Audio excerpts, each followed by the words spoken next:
샬롬 8월 5일 화요일 하나님 나라를 시작하는 말씀 묵상 시간입니다. 오늘 무신 공동체에게 주시는 하나님의 말씀은 스가랴 1장 1절에서 6절까지의 말씀인데요. 장년누리의 김혜연 집사님께서 말씀을 봉독해 주시겠습니다. 하나님 말씀에 귀 기울이시기 바랍니다. 다리오 왕 제2년 8째 달에 여호와의 말씀이 id도의 손자 베레랴의 아들 선지자 스가랴에게 임하니라. 이르시되 여호와가 너희의 조상들에게 심히 진노하였느니라. 그러므로 너는 그들에게 말하기를 만군의 여호와께서 이처럼 이르시되 너희는 내게로 돌아오라. 만군의 여호와의 말이니라. 그리하면 내가 너희에게로 돌아가리라. 만군의 여호와의 말이니라. 너희 조상들을 본받지 말라. 옛적 선지자들이 그들에게 외쳐 이르되 만군의 여호와께서 이같이 말씀하시기를 너희가 악한 길 악한 행위를 떠나서 돌아오라 하셨다 하나 그들이 듣지 아니하고 내게 귀를 기울이지 아니하였느니라. 여호와의 말이니라. 너희 조상들이 어디 있느냐? 또 선지자들이 영원히 살겠느냐? 내가 나의 종 선지자들에게 명령한 내 말과 내 법도들이 어찌 너희 조상들에게 임하지 아니하였느냐. 그러므로 그들이 돌이켜 이르기를 만군의 여호와께서 우리 길대로 우리 행위대로 우리에게 행하시려고 뜻하신 것을 우리에게 행하셨도다 하였느니라. 오늘부터 하나시에서는 스가랴서를 함께 묵상하게 됩니다. 스가랴서는 여호와께서 기억하셨다라는 의미를 가진 포로 귀환 이후 활동한 선지자 스가랴의 이름을 딴 책입니다. 주전 722년과 587년에 각각 북이스라엘과 남유다 왕국이 멸망하고 포로로 끌려간 사건은 구약 성경 전체에 깊은 상처처럼 새겨진 비극적인 역사입니다. 이스라엘은 여호와의 특별한 선택을 받은 백성이었지만 계속해서 하나님과의 언약을 저버린 결과 아수르와 바벨론이라는 대제국에 의해 심판을 받았습니다. 유다가 멸망하기 전 선지자 예레미야는 하나님께서 바벨론 왕 느부갓네살을 통해 70년 동안의 포로기를 계획하셨다고 예언했습니다. 말씀대로 바벨론이 페르시아에 의해 멸망된 뒤 고레스 왕은 포로로 잡혀있던 유다 백성에게 귀환을 허락했고 그들은 주전 539년경 무너진 예루살렘 성전을 재건하기 위해 옛 땅으로 돌아왔습니다. 스가랴서의 시대적 배경은 페르시아 왕 다리오 초기로 귀환한 백성들이 총독 스룹바벨과 대제사장 여호수아의 지도 아래 성전 재건을 시작했지만 외부의 반대와 내부의 낙심으로 인해 공사가 중단된 상태였습니다. 에스라서는 성전 재건이 다리오 왕 2년까지 중단되었고 이 시점에 학개와 스가랴가 하나님의 말씀을 선포했다고 기록하고 있습니다. 학개가 성전 건축을 재개하라는 직접적인 명령을 전했다면 스가랴는 성전이 갖고 있는 더 깊은 신학적 의미와 하나님의 회복 약속을 강조했습니다. 오늘 본문은 스가랴서의 서문이자 하나님께서 스가랴를 통해 백성에게 전하신 첫 말씀입니다. 1절은 말씀이 임한 시점을 밝히고 있고 2절부터 6절까지는 조상들의 실패를 돌아보게 하는 경고와 회개의 촉구로 구성되어 있습니다. 하나님은 스가랴를 통해 말씀하십니다. 너희는 내게로 돌아오라. 그리하면 내가 너희에게로 돌아가리라. 이는 단순한 명령이 아니라 하나님의 깊은 애정과 회복의 약속이 담긴 초청이었습니다. 조상들은 하나님의 부름에 순종하지 않았고 결국 하나님의 징벌을 받아 뿔뿔이 흩어졌습니다. 이 회개의 요청은 12소 선지서 전반에 흐르고 있는 주제이며 포로 이전부터 줄곧 선포되어 온 하나님의 일관된 메시지입니다. 지금 스가랴서 말씀을 듣고 있는 이스라엘 백성은 포로에서 돌아온 세대입니다. 그럼에도 불구하고 하나님은 여전히 그들에게 돌이키라 말씀하십니다. 이는 그들이 물리적으로는 예루살렘으로 돌아왔지만 영적으로는 아직 하나님께 돌아오지 않았음을 보여줍니다. 조상들은 생명의 길 대신 자신들의 악한 길을 택했고 그 끝은 포로와 죽음이었습니다. 하나님은 끊임없이 그 길에서 돌이키라고 하셨지만 그들은 듣지 않았고 결국 하나님의 임재를 떠난 채 이방 땅에서 생을 마감했습니다. 이제 포로 생활이 끝나고 예루살렘에 돌아왔지만 그들의 마음은 여전히 과거에 머물러 있었습니다. 조상들의 비극을 보았음에도 깨닫지 못하고 오랜 수치의 시간을 겪고도 교훈을 얻지 못했습니다. 성전을 다시 짓는다고 해도 하나님과의 관계가 회복되지 않으면 아무 의미가 없습니다. 땅이 회복되고 제도가 다시 세워진다 하더라도 하나님의 나라가 다시 서는 것이 아닙니다. 하나님의 나라는 하나님과의 관계가 회복될 때에만 시작됩니다. 오늘날 한국에 수많은 교회가 있습니다. 또한 외적으로 화려한 건물들도 많이 있습니다.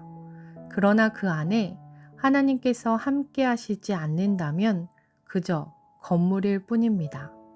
하나님께 돌이켜 하나님과 함께하는 자들이 있는 곳, 그곳이 바로 성전이고 교회입니다. 오늘 함께 묵상한 이 말씀을 통해 우리 교회, 우리 가정, 나의 삶 속에 하나님이 정말 함께 하시는지 돌아보며 여호와께 돌이키라는 하나님 말씀에 응답하는 무신 공동체 되길 소망합니다. 함께 기도하겠습니다. 하나님 아버지, 오늘도 말씀으로 저를 불러주시니 감사합니다. 과거 이스라엘 백성들의 모습을 통해 나의 모습을 돌아보게 하시고 진심으로 주님께 돌아오기 원합니다. 겉모습만 신앙인이 아니라 하나님과의 관계 안에 거하는 삶을 살게 하옵소서. 무너진 믿음의 자리마다 주님의 임재로 다시 세워주시고 제 마음이 주님께 온전히 향하게 하옵소서. 하나님과 함께하는 삶이 참된 회복임을 믿으며 날마다 주님과 동행하는 우신 공동체 되게 하옵소서. 감사드리며 예수님 이름으로 기도드립니다. 아멘. 말씀을 봉독해 주신 김혜연 집사님의 감사 사연을 읽어드리겠습니다. 작년 삼순의 김혜연입니다. 감사 제목을 나누기 위해 요 근래 나의 감사거리를 생각해 보니 지금 이 순간 평안한 내 마음이 가장 감사하네요. 타고난 낙천적인 성격으로 그 어떤 환경에서도 걱정이나 불안이란 걸 모르고 늘 평안하게 살아왔던 것 같습니다. 그런데 3년 전 전혀 계획에도 없던 모 수학, 논술학원의 한 지점 운영을 맡게 되면서 여러 가지 걱정, 불안으로 잠을 잘 이루지 못하는 나날들 가운데 체중이 6-7kg이 빠지는 지경에 이르렀습니다. 둘째를 낳으면서 그만둔 직장 생활 이후 거의 20여 년 사회 경력이 단절됐던 데다 제 경력과는 전혀 무관한 분야여서 또 다른 책임감이 저를 더 짓눌렀습니다. 갑자기 퇴원생이 많이 나오거나 신규 문의가 안 오면 불안해지고 갑자기 선생님이 잠적하기도 하고 학원 규모가 점점 커지며 본사에서 요구하는 일들도 점점 많아질 뿐 아니라 다른 지점들 간에 서로 비교가 되며 스스로 위축되는 등 스트레스가 계속되며 평안을 잊어버렸습니다. 다행히 이런 어려움을 만나고 불안할 때마다 관계가 소홀해져 있고 있던 내 아버지 하나님 약속의 말씀을 기억하고 하나님을 바라보게 하셨습니다. 늘 나와 함께 하시는 임마누엘의 하나님, 내게 능력 주시는 하나님, 평안을 주시는 하나님. 지난 시간 돌아보면 그때마다 그 약속의 말씀으로 힘을 얻으며 한 발 한 발 여기까지 왔던 것 같습니다. 이러한 시간들 가운데 마음의 평안이 얼마나 큰 축복인 줄을 새삼 깨달았기에 지금 바로 이 순간 평안한 내 마음이 정말 감사합니다. 내일 또 어떤 문제를 만나 불안한 마음이 될지 알 수 없습니다. 그러나 그건 내일이 걱정할 일이고 지금 이 순간 평안한 마음을 감사하며 누리렵니다. 하나님 정말 감사합니다. 내일도 또 이 평안을 누리게 해주시고 만약 거친 파도와 폭풍이 몰아쳐 평안함이 깨진다면 다시 구름 기둥 불 기둥이 하나님을 잠잠히 바라보며 광야를 가나안을 걷겠습니다. 이렇게 감사 사연 보내주셨는데요. 하나님과 함께하는 것이 진정한 평안임을 고백해 주신 사연이었습니다. 추천해 주신 찬양 주 품에 함께 들으시며 주님이 주시는 진정한 평안을 누리는 하루 되길 소망합니다.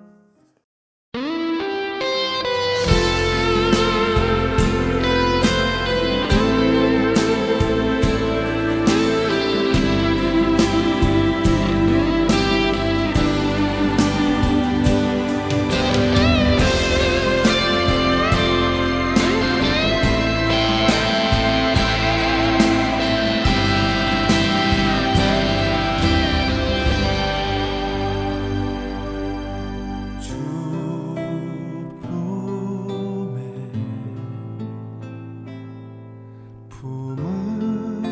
품으소서.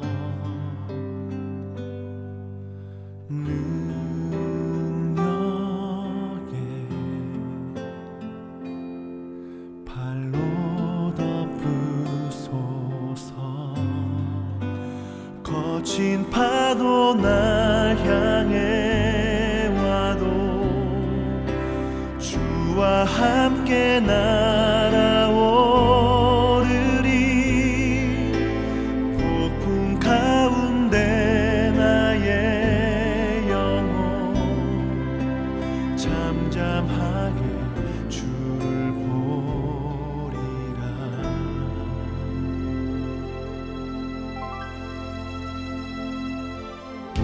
주님 안에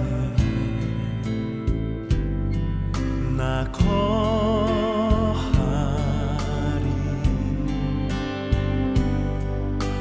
주 능력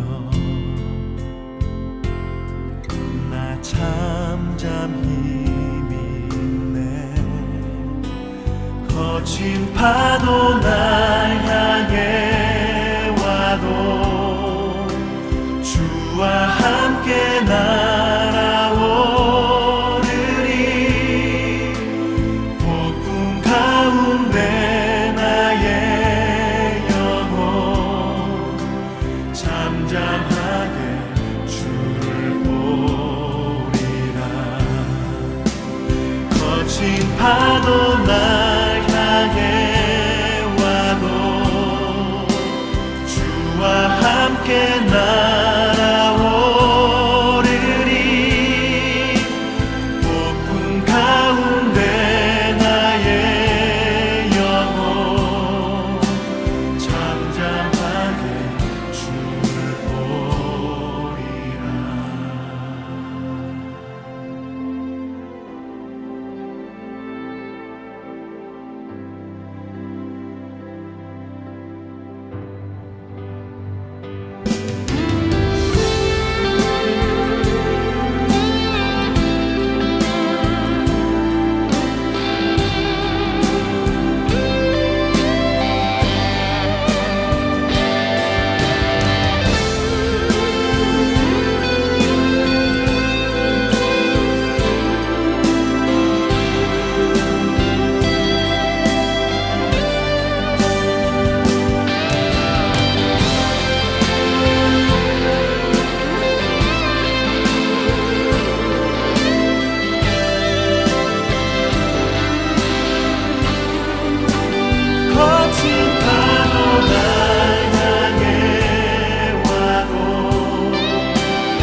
주 품에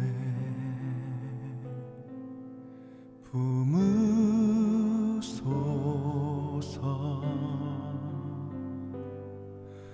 능력에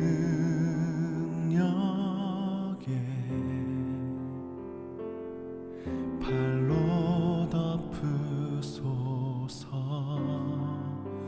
거친 파도 날 향해 와도 주와 함께 날아오르리. 폭풍 가운데 나의 영혼 잠잠한